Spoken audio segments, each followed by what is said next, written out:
C'est certaines choses de la parole de Dieu, parce qu'il faut revenir sur la parole de Dieu sans cesse. Des fois, c'est pas même l'entendre une fois et ne pas y revenir. Il faut y revenir, parce que l'apôtre Pierre disait, je vous rappelle cela. Il rappelait ce qu'il disait, et ils étaient instruits dans ce qu'il disait, mais je vous considère comme un devoir, il disait, de vous avertir par ces saints avertissements, quoi. Alors il rappelait ce qu'il fallait, et ce qu'il fallait aux chrétiens bien sûr, pour rester dans le but de Dieu, pour rester finalement dans le salut. Et nous avons besoin de nous rappeler que la bonne nouvelle aussi, nous l'avons nous-mêmes écoutée. Hein? Nous avions dit que Dieu a fait en sorte que toute la race humaine puisse être sauvée de la perdition au travers de l'incarnation, ça c'est vrai, la mort et la résurrection de Jésus-Christ. Voilà, ça c'est de la bonne nouvelle, annonce que Dieu veut sauver. Et veut sauver la race humaine, Dieu veut nous sauver. Mais au travers, bien sûr, pour ce salut, il a fallu que Dieu donne. Et c'est là où il nous a donné son Fils, Jésus. C'est l'incarnation de Jésus, c'est sa mort, c'est sa résurrection, qui nous assure, c'est la grâce, pour que nous soyons réconciliés avec Dieu, pour que nos péchés soient pardonnés. C'est le salut, et ça révèle la justice de Dieu. Hein? Ça nous pousse à nous repentir sincèrement, ça pousse le pécheur à se repentir, parce que ça fait voir l'état de péché dans les cœurs, et elle convainc de péché, le Saint-Esprit convainc de péché, et elle produit quelque chose, la parole de Dieu que nous écoutons, même quand nous la lisons, elle produit la foi, parce que la foi vient de ce qu'on entend, et ce qu'on entend vient de la parole de Christ, de la parole de Dieu.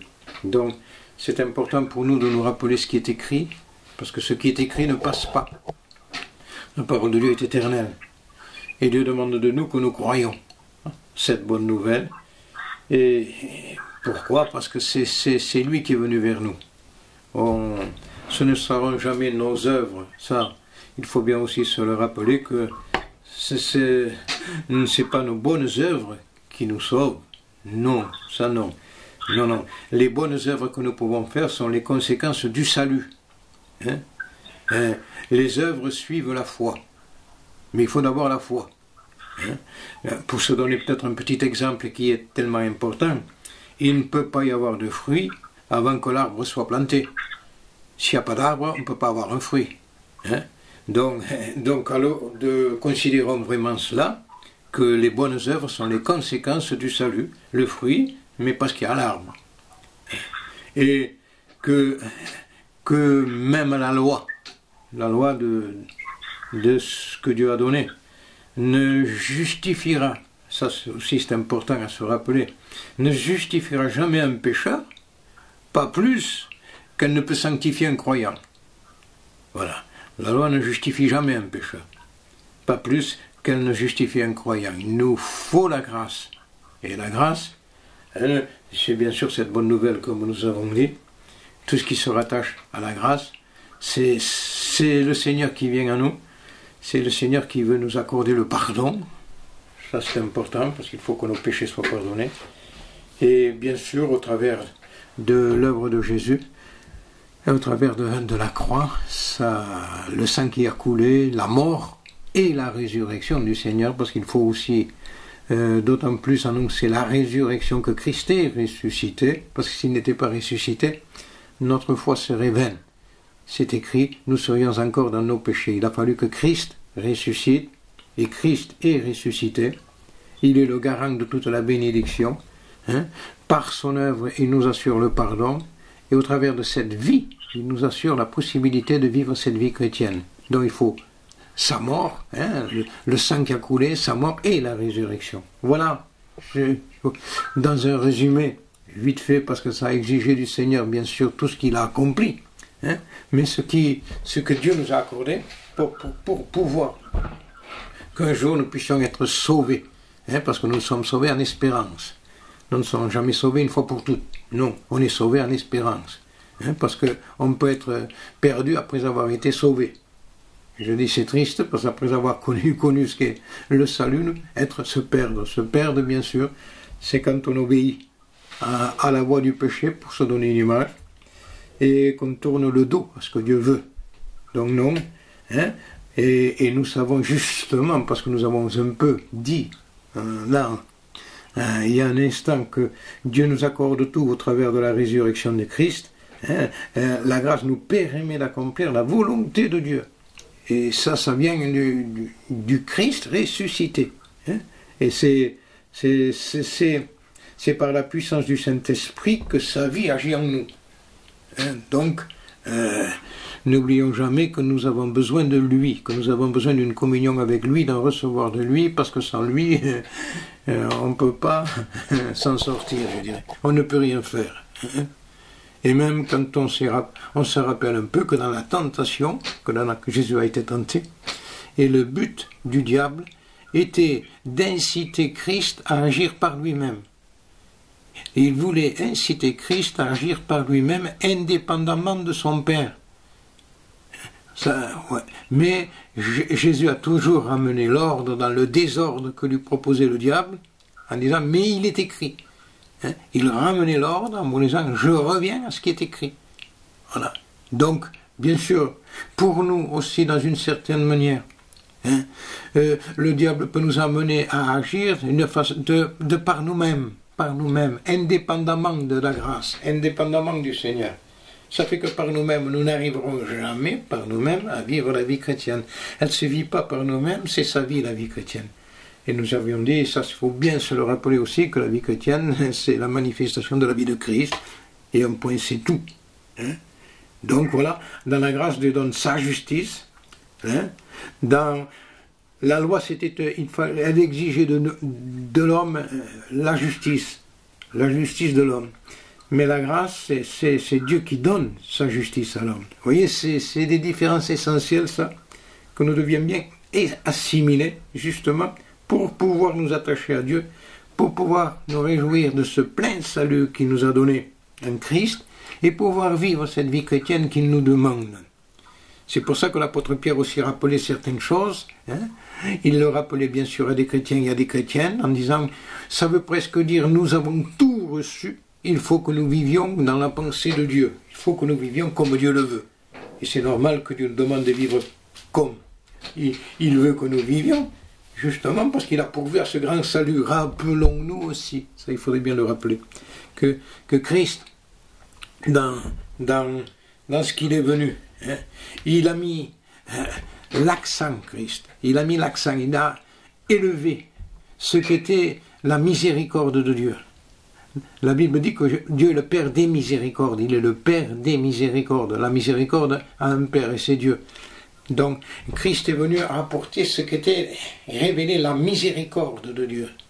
Hein, la miséricorde de Dieu. Dieu ne veut pas que les hommes se perdent. Dieu veut que les hommes échappent au jugement.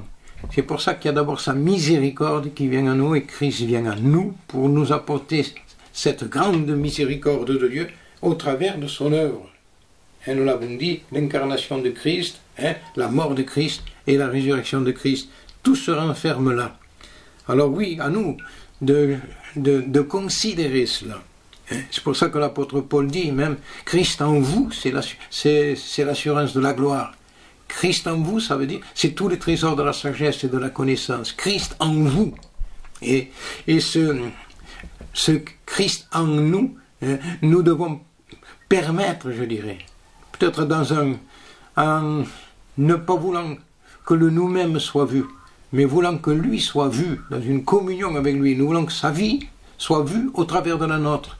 Notre corps est le temple de l'Esprit, nous ne sommes plus à nous-mêmes, nous lui appartenons, et nous voulons le glorifier dans notre corps, c'est écrit ça aussi, et dans nos esprits qui lui appartiennent, bien sûr, qui sont à Dieu.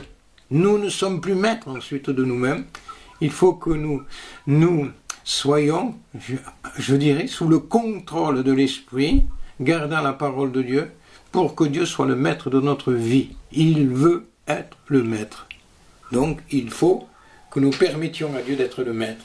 Qu'il soit Seigneur. Seigneur, c'est un grand mot, on le dit souvent avec les lèvres, mais il faut que nous réalisions vraiment que ce que nous disons doit être une réalité par nos actes. Autrement, ce sera quoi? Ce sera qu'un mot. Hein? Non, le Seigneur, c'est pas un mot. Le Seigneur, c'est Jésus, maître de notre vie. Il est Seigneur. Voilà. Donc, à nous de considérer cela et de le vivre, vous et moi et vous, de le vivre ensemble. Hein? Il faut que la chrétienté vive cela. Christ en nous et Christ au travers de nous. Bon, voilà, parce qu'il y a la grâce de Dieu, parce qu'il y a l'action de l'Esprit, hein, qu'il nous a donné ce pain de vie, et que Jésus a dit, celui qui me mange vivra par moi, celui qui a une communion profonde avec moi vivra par moi. Voilà, par moi. Voilà, c'est par lui. Alors oui, Seigneur, toute la gloire est à toi, et vous savez, quand il y a eu la naissance, bien sûr qu'il y a eu la naissance du Seigneur, que l'ange est venu à Marie pour lui dire quel était le choix de Dieu. Hein, mais quand il y a eu avant la naissance de Jean, hein, Dieu avait parlé à Zacharie, le père de Jean.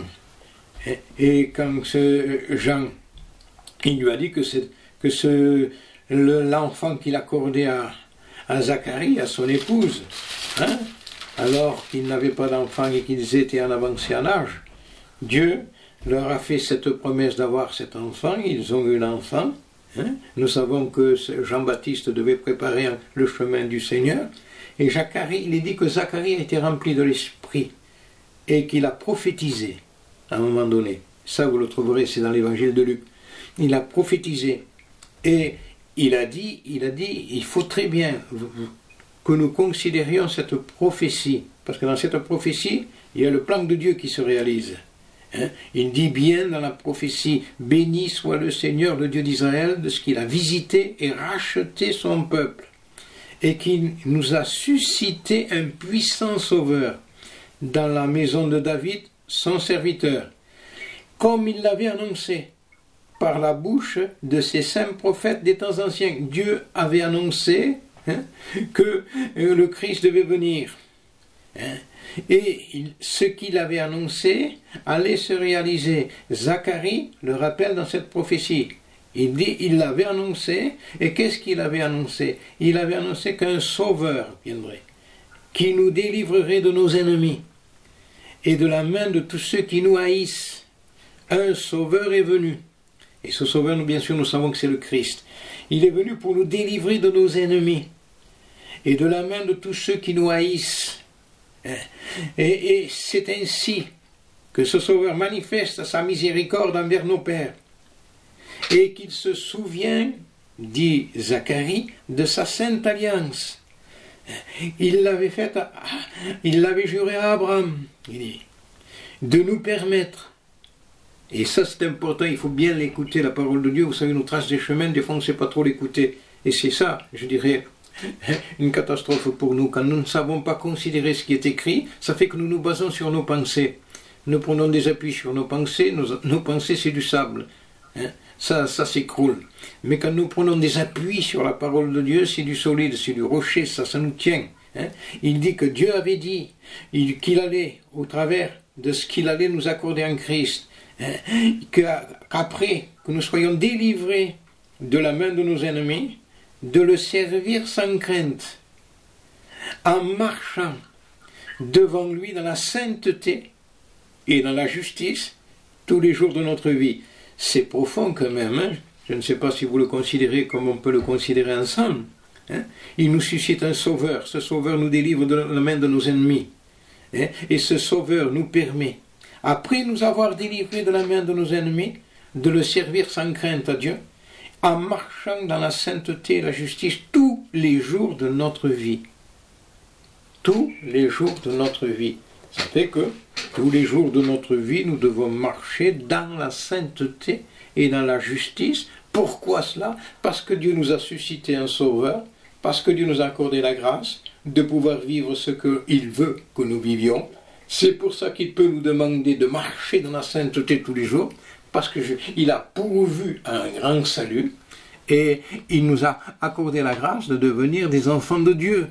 C'est pour ça que tout ce que la parole de Dieu nous dit ensuite, si vous voulez, mais tout ce que nous devons faire, nous devons le faire. Oui, pourquoi? Parce que nous avons reçu cette grâce de Dieu. Le pardon d'abord, bien sûr, parce que nous avons besoin de pardon d'abord. C'est là où nous avons besoin du sang, hein, mais de vivre cette vie nouvelle.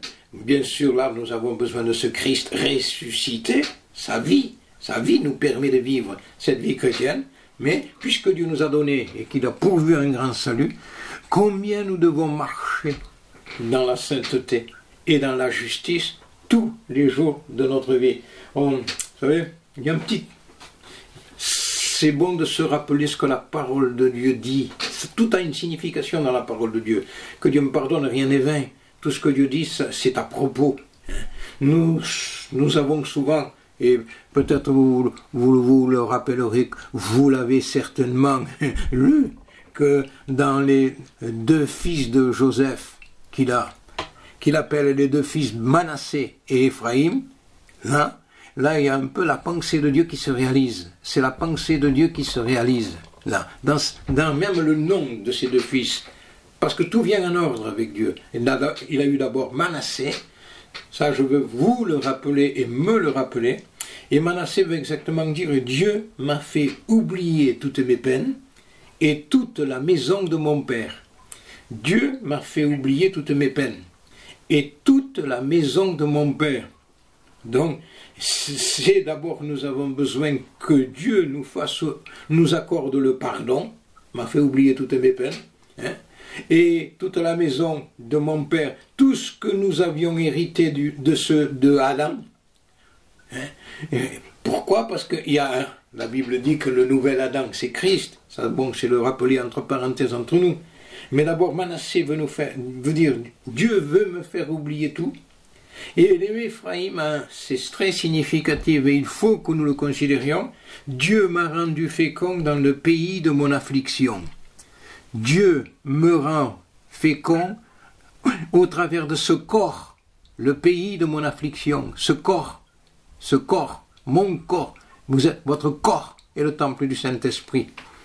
Nous avons reçu sa grâce qui va nous rendre féconds, qui va nous permettre de vivre dans la pensée de Dieu, dans le but de Dieu, à la joie de Dieu, à la gloire de Dieu. Voilà quel doit être notre partage.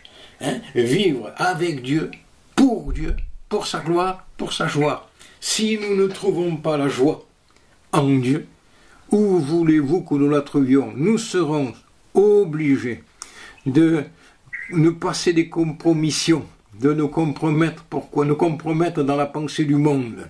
Parce que nous ne trouverons pas toute notre joie en Dieu. Il faut que nous arrivions, vous et moi et vous, ensemble, et ça c'est la part de la chrétienté, à trouver notre joie en Dieu, parce qu'il y a en nous la joie du salut, la joie du pardon, la joie d'être devenus des nouvelles créatures, la joie de savoir que nos corps sont devenus le temple de l'Esprit, que l'Esprit de Dieu habite en nous. Vous vous rendez compte? Et ça doit nous remplir de joie. La Bible dit même que les disciples étaient remplis de joie. Bien sûr, ils étaient remplis de joie parce qu'ils étaient remplis de l'Esprit. Et nous devons tellement être remplis nous-mêmes de joie. La vie chrétienne, s'il n'y a pas joie dans la vie chrétienne, il y a quelque chose qui cloche. Ouais. Pourquoi? Parce que nous ne trouvons pas en Dieu toute notre joie. Il nous permet de vivre dans la sainteté tous les jours de notre vie, dans la justice. Il nous accorde un plein salut. Pas un petit salut, un plein salut. Il y a Christ ressuscité, celui de qui nous puisons tout. C'est là où nous avons besoin d'une communion avec lui, une communion profonde avec lui. Pas prière, tout le monde prie actuellement à la force. Vous savez, beaucoup de prières s'adressent à Dieu. Mais aussi, s'il n'y a pas cette obéissance, Dieu n'écoute pas la prière du pécheur et Dieu honore celui qui l'honore. Ça aussi, il faut se le rappeler sans cesse. Parce que maintenant, tout le monde prie, voilà, on fait des réunions de prière avec tout le monde et tout le monde adresse sa prière à Dieu. Non, ça ne cadre pas ça non plus. Parce que Dieu n'écoute pas tout le monde. Il écoute celui qui l'écoute. Et on doit s'unir aussi dans la mesure de notre possibilité avec ceux que Dieu écoute. Voilà. De ceux qui invoquent le Seigneur avec un cœur pur. Voilà. Et c'est ça, parce que justement vient le mélange qui vient maintenant. Et ça, il faut faire très attention. Parce que ça rentre partout. Et on le voit que ça rentre partout.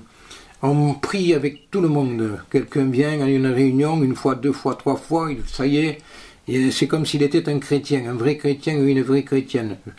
Ce n'est pas ça. D'abord, avant la prière, il faut l'obéissance. L'obéissance. Et quelqu'un peut prier quand il se repent de ses péchés, sincèrement. Voilà ce que c'est un peu la première prière de quelqu'un. C'est de dire, Seigneur, je voudrais voir même mon besoin. Pourquoi? Parce que, Seigneur, je ne veux pas entendre quelque chose qu'on me dit que je suis un pécheur ou une pécheresse, mais je veux voir profondément mon besoin, Seigneur, pour pouvoir ensuite te demander pardon, pour que mes péchés soient pardonnés, pour devenir une nouvelle créature, pour pouvoir ensuite, bien sûr, me tenir devant toi, dans cette louange, et même plus tard devenir des intercesseurs. Vous voyez qu'on ne met pas la charrue avant les bœufs.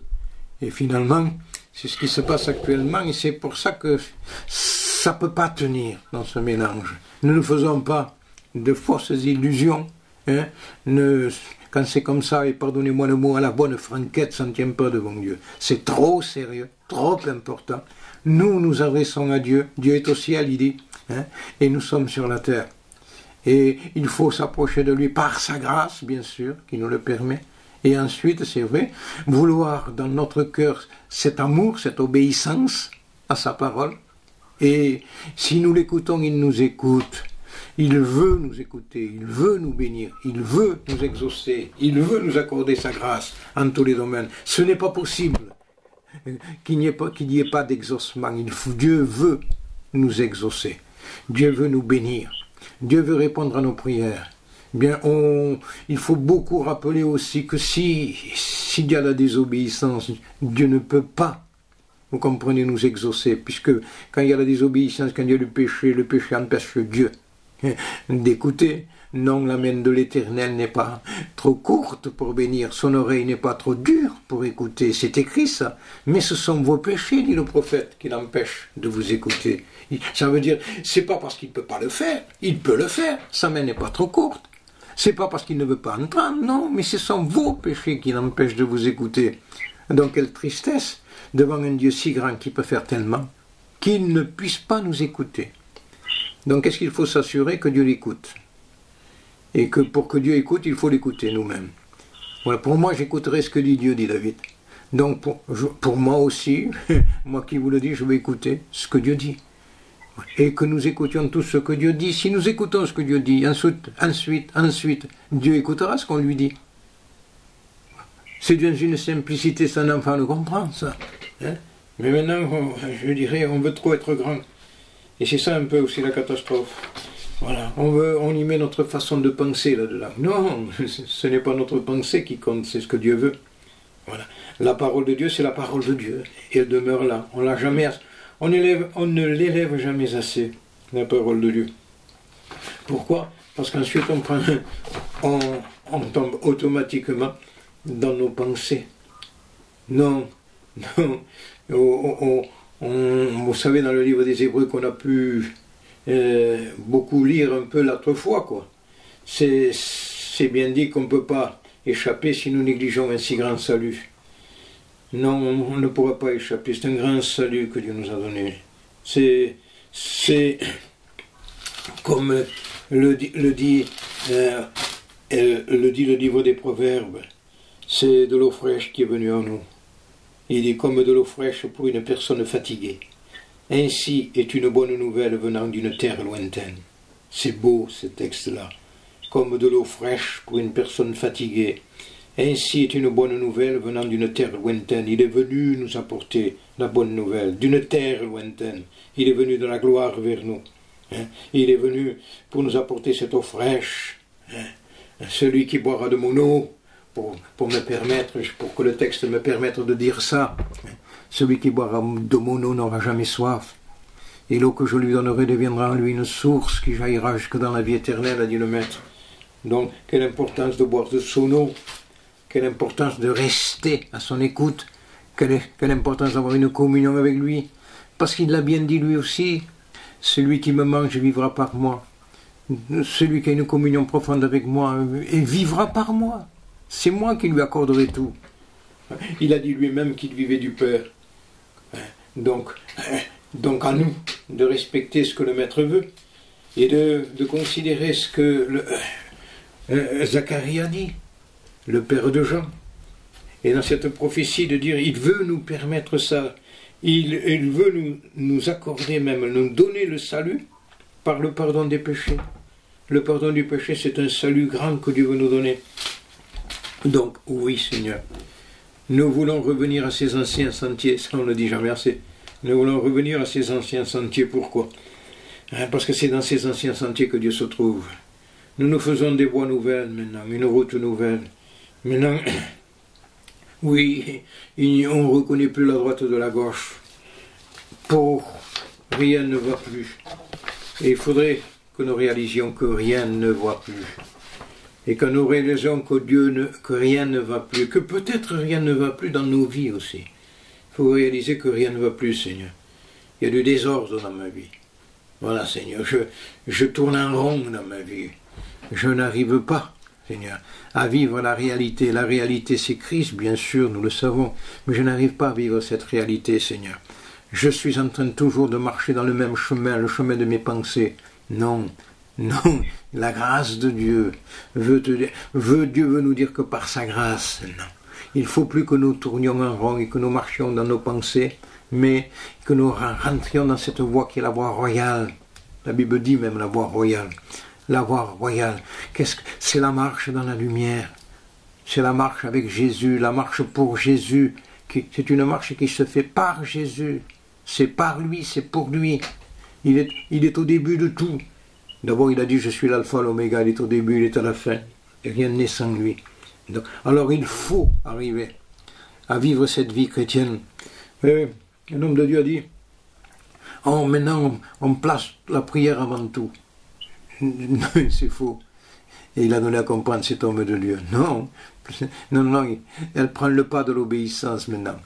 Il faut d'abord l'obéissance. Et c'est vrai qu'il faut l'obéissance. Rappelons-nous, dans les Actes des Apôtres, ce qui est écrit. Il persévérait dans l'enseignement des apôtres. Il persévérait bien sûr dans la communion fraternelle, fraction du pain et dans les prières. Mais la première base dans l'enseignement des apôtres. L'enseignement des apôtres. Il faut enseignement. Il faut enseigner le peuple. L'enseigner sur la voie droite, sur le sentier qui est bien réglé. Quand il n'y a plus de connaissances, le peuple périt d'enseignement.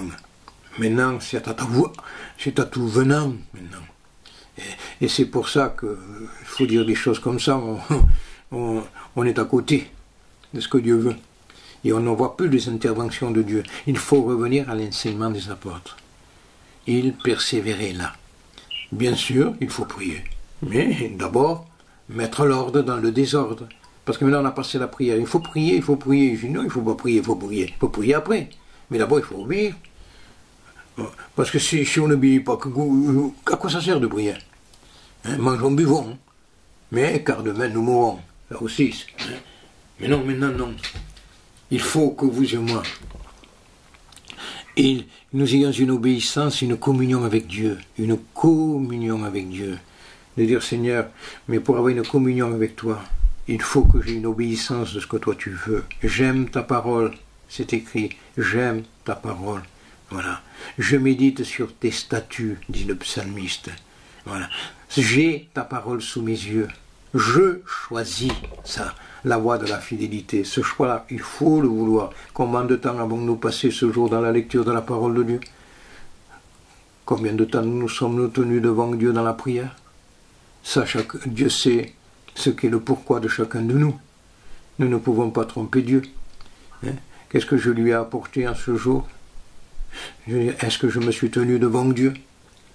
Est-ce que j'ai ouvert le livre par excellence? Est-ce que j'ai dit, Seigneur, parle-moi par ton conseil? Dis-moi, Seigneur, je voudrais tellement que tu me parles. Je ne veux pas lire pour en savoir un peu plus. Non, je veux lire pour que tu me parles. Et quand nous sommes dans cet état d'esprit, et que nous ouvrons le livre, prions Dieu, bien sûr, qu'il nous parle. Dieu nous parlera par le livre, nous parlera par sa parole. Et sa parole nous fera découvrir ce que Dieu veut. Nous découvrirons même Dieu au travers de sa parole. Parce que sa parole nous révèle un peu la personne de Dieu, la personnalité de Dieu, même le caractère de Dieu, l'amour de Dieu, la miséricorde de Dieu, la sainteté de Dieu. C'est sa parole qui nous la révèle.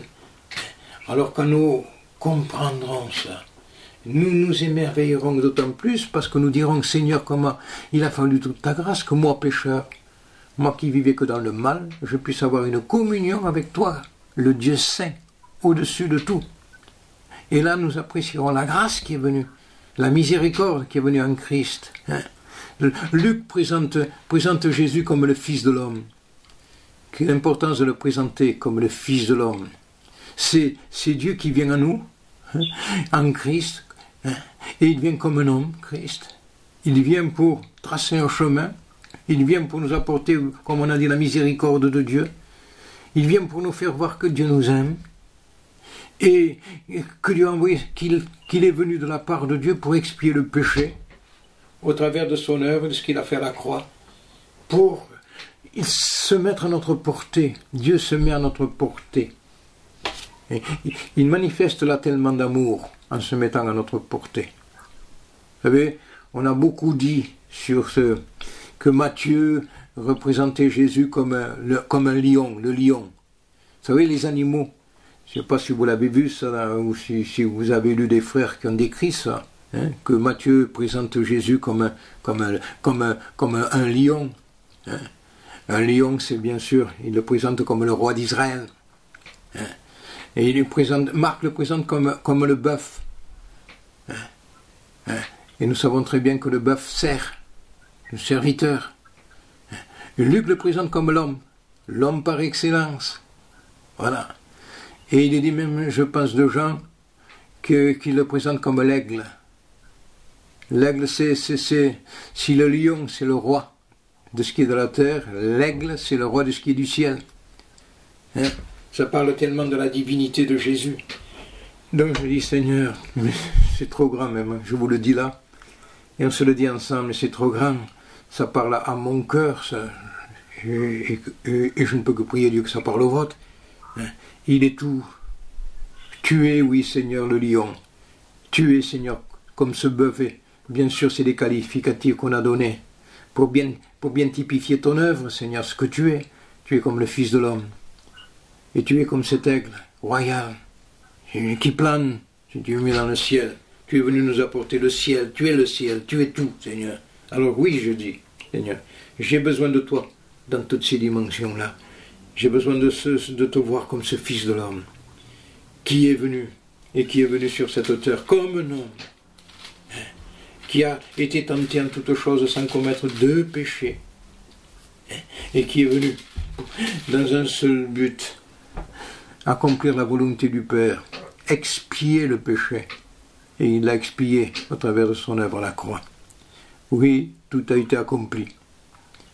Et c'est sur ce mot-là, tout est accompli, que c'est un repère pour nous. Il a tout fait, tout est accompli. Donc, ça me permet à moi le pardon, ça me permet à moi la vie nouvelle, ça me permet de réjouir Dieu. Je ne peux pas le réjouir sans sa grâce. Il me faut toujours sa grâce en tout.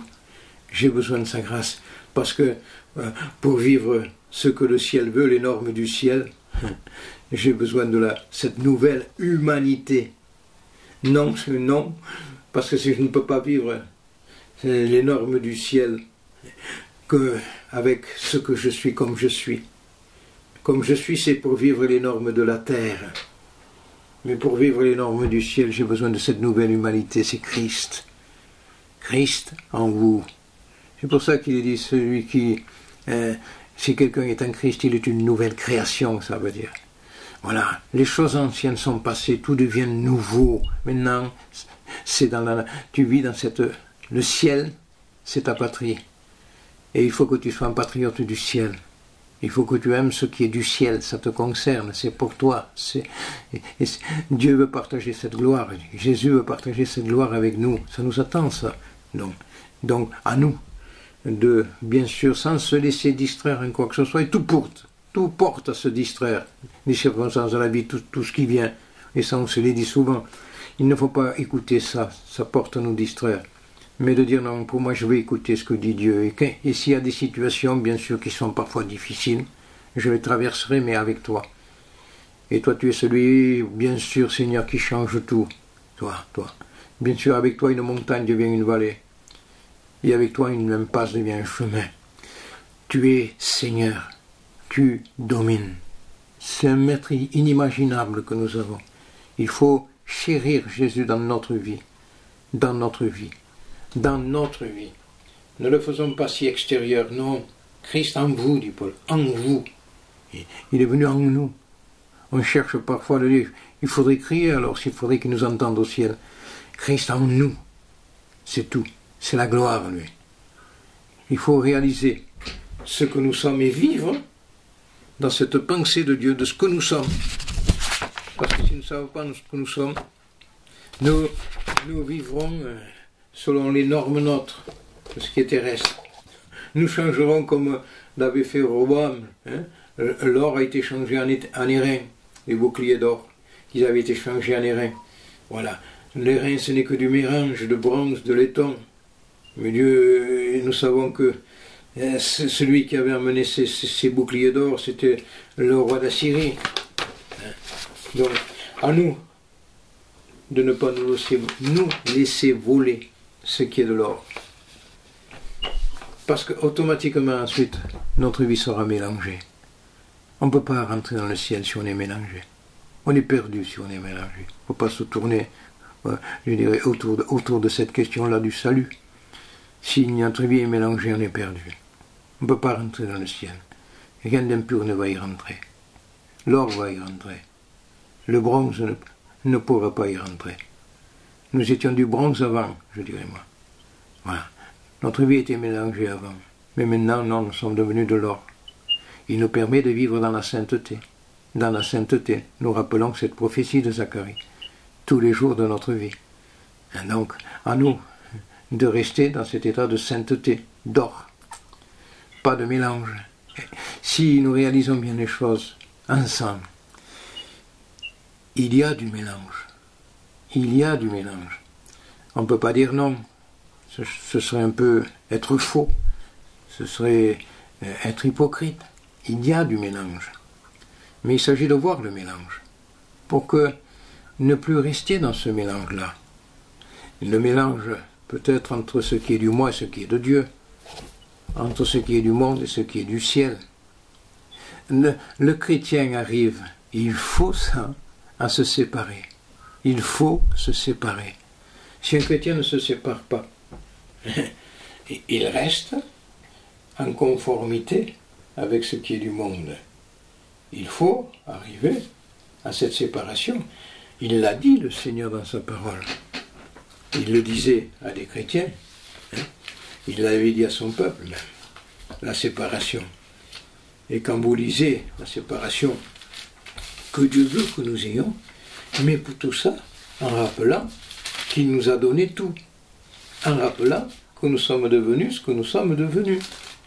En nous rappelant que la grâce est venue en nous. Et que nous avons cette grâce avec nous. Donc, nous voulons, nous-mêmes, comme le dit ta parole, Seigneur, tu le rappelles ça, que nous avons été rachetés à un grand prix, que nous ne nous appartenons plus, mais que nous t'appartenons. C'est lui qui a payé le prix, c'est pas nous. Ça aussi, on voit que c'est la grâce. Alors maintenant, c'est vrai, les séparations que tu nous demandes, c'est à cause de la grâce qui est avec nous. Il y a la grâce avec nous, on se sépare. Mais si on ne se sépare pas, c'est ça. Dieu nous le demande à chacun. Là, nous ne pouvons pas dire que Dieu le fasse. Dieu dit, mais c'est à toi de faire certaines choses. Comprenez que finalement, que Dieu pardonne ce mot, Dieu a le dos large, on lui met tout sur le dos à lui. Il dit non. Maintenant, vous êtes devenu le temple du Saint-Esprit. Et il avait dit, c'est par toi mon peuple. C'est par toi. C'est par toi et je t'accueillerai. Donc, des fois on me dit, mais qu'est-ce qui se passe? Entre nous soit dit, est-ce que nous nous séparons de tout ce qu'il faut se séparer? Parce que c'est écrit quand même, vous le trouverez ça dans le deuxième épître aux Corinthiens. C'est écrit noir sur blanc. ne vous mettez pas avec des infidèles sous un joug étranger. Donc, je dis, Seigneur, c'est le chapitre 6. Il n'y a pas de rapport entre la justice et l'iniquité. On ne peut pas avoir idée. Il n'y a pas de commun entre la lumière et les ténèbres. Entre Christ et Bélial, le fidèle et l'infidèle. Je dis, mais c'est écrit quand même, c'est écrit dans les Corinthiens, ça. Alors comment se fait-il qu'un chrétien se mélange, qu'il se mette avec les infidèles sous un joug étranger? Nous sommes, il dit, le temple du Dieu vivant. Je marcherai au milieu d'eux, a dit Dieu. Je serai leur Dieu, ils seront mon peuple. Mais c'est pourquoi sortez du milieu d'eux, séparez-vous, ne touchez pas à ce qui est impur. Et je vous accueillerai. Je serai pour vous un père, et vous serez pour moi des fils et des filles, dit le Seigneur Tout-Puissant. Chapitre 7, quand vous le lirez, de la 2e aux Corinthiens. Ainsi, ayant donc de telles promesses, bien-aimés, purifions-nous de toute souillure de la chair et de l'esprit, en achevant notre sanctification dans la crainte de Dieu. C'est clair, non? Ça ne peut plus être plus clair, je dirais. Alors, comme je vous ai dit tout à l'heure, des fois, oui, il y a le mélange en nous, oui. Si on est sincère, on dit, Seigneur, mais est-ce que je me sépare de ce qu'il faut séparer? Est-ce que je fais un tri, moi? Est-ce que parfois, même si ça me coûte, par rapport à ce que toi tu veux, je m'y plie. Ça va. Dieu demande de nous que si ton œil est pour toi une occasion de chute, arrache-le. Et c'est pas facile d'arracher un œil, hein, je ne sais pas, hein, et ça doit faire mal. Hein, si ta main pour toi, coupe-la, est une occasion de chute. Si ton pied est une occasion de chute, coupe-le. Il n'est pas dit, je le couperai. Et coupe-le. Donc, c'est à nous séparer de ce qu'il faut nous séparer. Si certaines choses sont pour mon œil une occasion de chute, je m'en sépare. Ça va être difficile de m'en séparer. Vous savez pourquoi? Parce que je m'y suis fait à ça. J'ai pris mon pli à ça. Voilà. Alors, mon œil est habitué à ça. Mon œil aime ça. Mais il dit non, maintenant, si cette chose-là, Dieu ne le veut pas, sépare-toi. Pour te séparer, ça va te demander d'arracher ton œil. Ça va te demander quand même un petit combat. Ça ne va pas venir comme ça. Et Dieu dit, arrache-le. C'est comme si on peut aller dans certains endroits que Dieu ne veut pas. Non. Vous posez. Bon, comment est-ce possible qu'un chrétien aille dans des mariages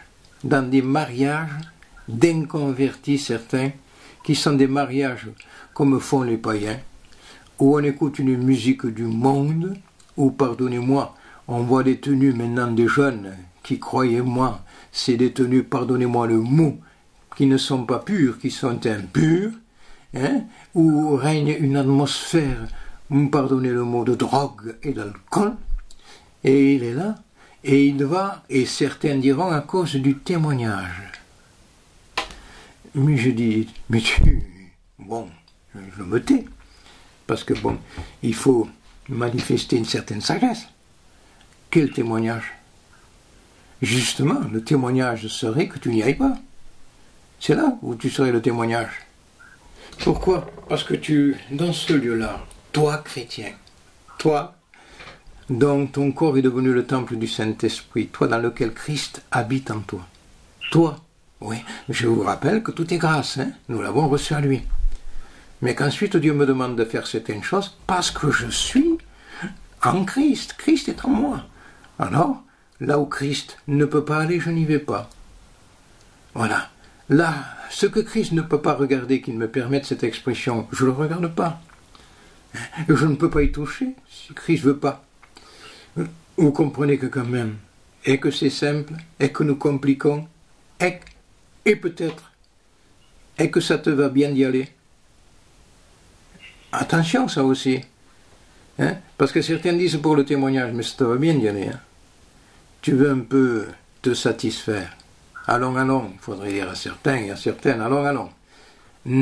N'ajoute pas à ce que tu fais le mensonge, parce que c'est un mensonge dissimulé, en disant, bon, mais quand même, pour le témoignage, pour le petit, pour la petite, le petit, la petite, d'accord, mais où tu le mets, le petit, la petite, hein? Il faudrait dire pour la grande que je suis. Hein? Voilà, si tu étais assez franche. Et certains vont dans ces endroits-là, et quand ils reviennent, ils peuvent prier. Ça ne leur fait ni chaud ni froid. Leur conscience est morte. Leur conscience est morte. Quand le Saint-Esprit ne reprend plus quelqu'un, c'est que sa conscience est morte. Parce qu'il est important d'obéir à la voix de l'Esprit quand il nous reprend. Peut-être qu'il a repris certains, mais ils ont persévéré là-dessus. Il arrive à un moment donné que le Saint-Esprit ne peut plus te reprendre. Ta conscience est morte. Donc, vous voyez quel sérieux Dieu nous demande, parce qu'il nous a accordé la grâce d'être ce que nous sommes, et que notre joie c'est lui quand même. On ne va pas écouter une musique, c'est de la joie, une musique du monde, c'est de la joie. Mangeons, buvons, mais vous vous rendez compte maintenant que tout est dégradé. Hein? Tout est dégradé, c'est plus comme avant maintenant.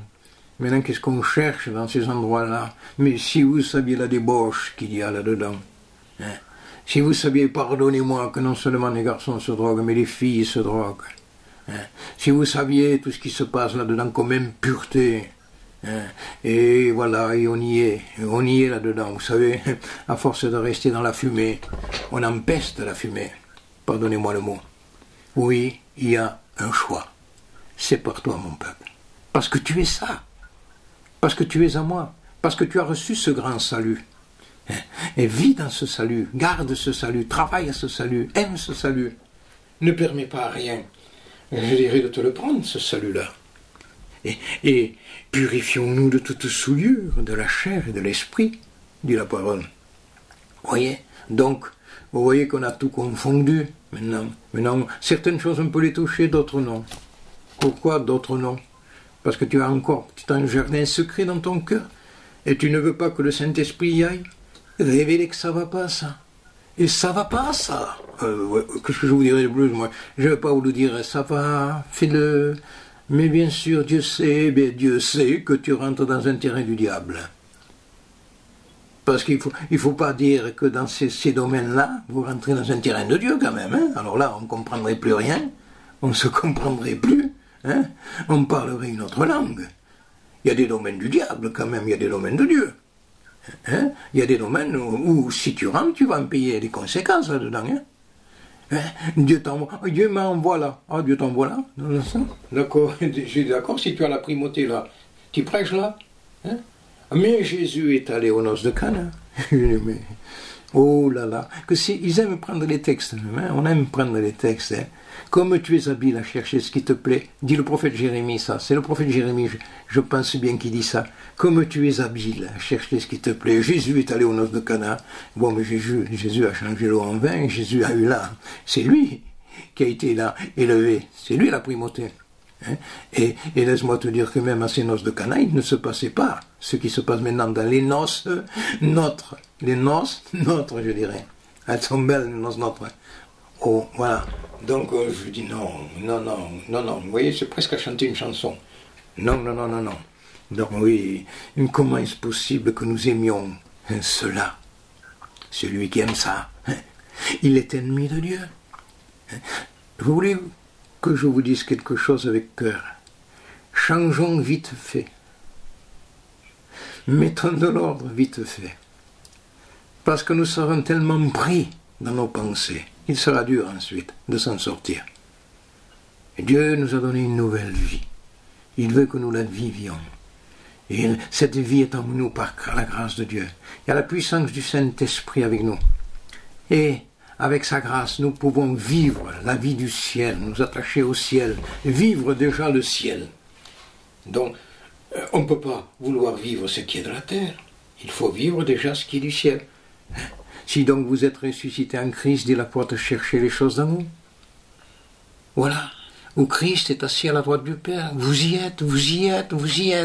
Mais c'est écrit que nous y sommes. Il nous a ressuscités ensemble, il nous a transportés ensemble dans les lieux célestes. Nous sommes assis dans les lieux célestes en Christ. Vous vous rendez compte? C'est ça, c'est dans la pensée de Dieu réalisée. Nous le croyons. Nous le croyons parce que c'est dans la foi. Il faut tout vivre. D'accord? Mais, et nous manifestons cela par nos choix. Nos choix. Voilà. Pas ce qui est du monde, non. Ce qui est du ciel. Ma vie, elle appartient à ce qui est du ciel maintenant.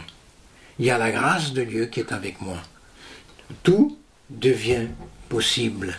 Oui, je veux, comme tu me le dis, Seigneur, par ta parole, me purifier de toute souillure de la chair et de l'esprit. Oui, je veux achever ma sanctification dans la crainte de Dieu, cette crainte respectueuse, cet amour pour lui. Oui, Seigneur, je veux m'attacher à toi sans me laisser distraire. Tout veut me venir distraire.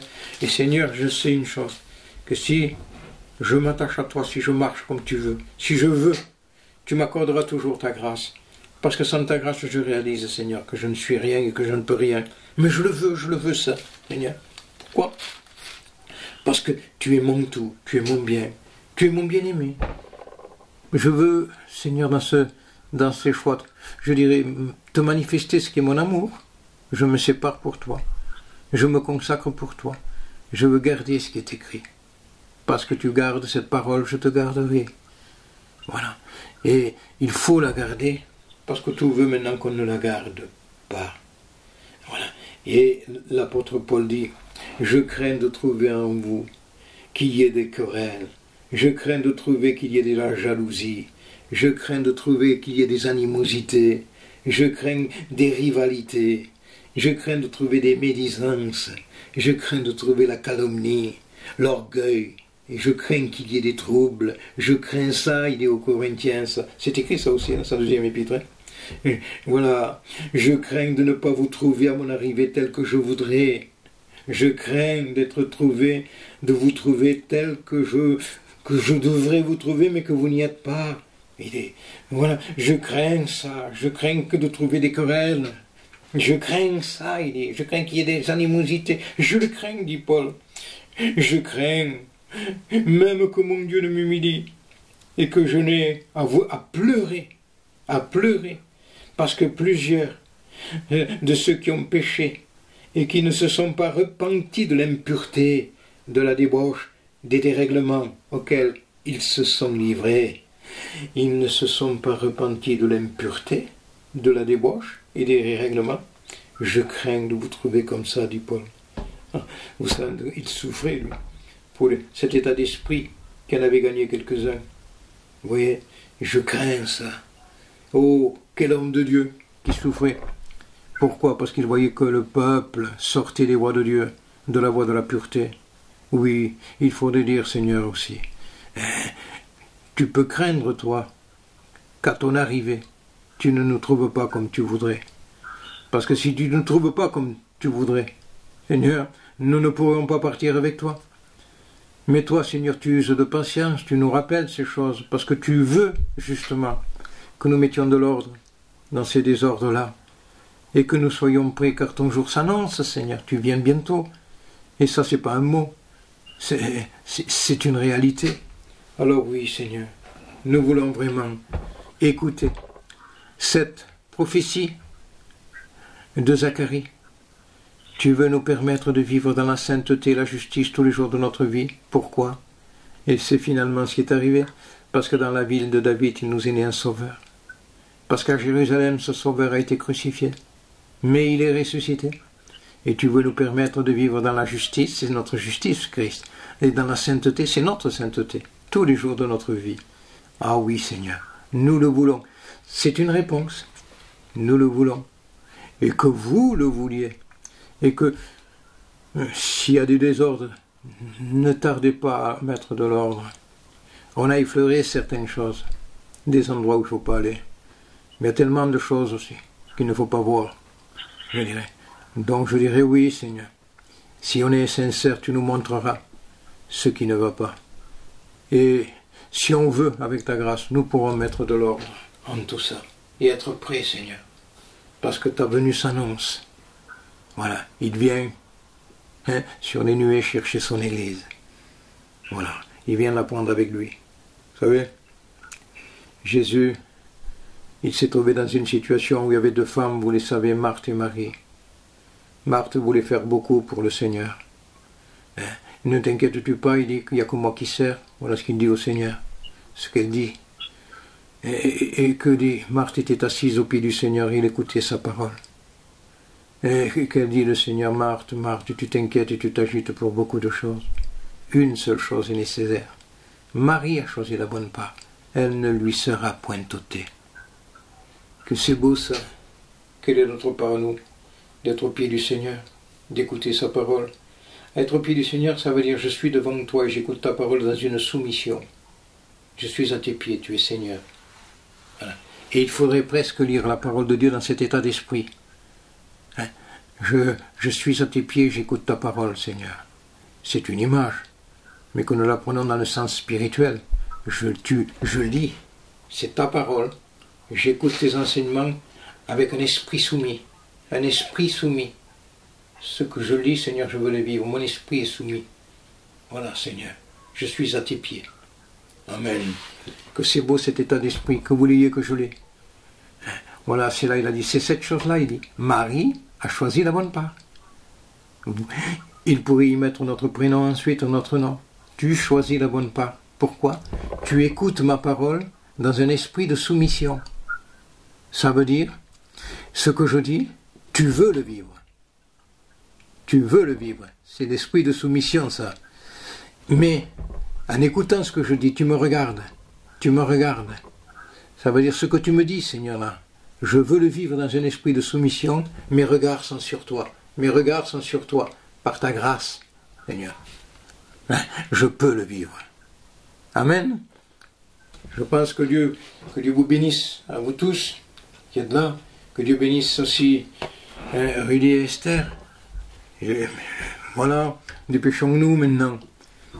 Mais, voilà, purifions-nous de toute souillure, il dit, de la chair et de l'esprit. Et achevons notre sanctification dans la crainte de Christ. Amen. Que Dieu nous bénisse à tous. Il veut nous bénir.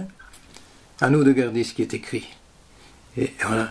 Et si vous voulez, nous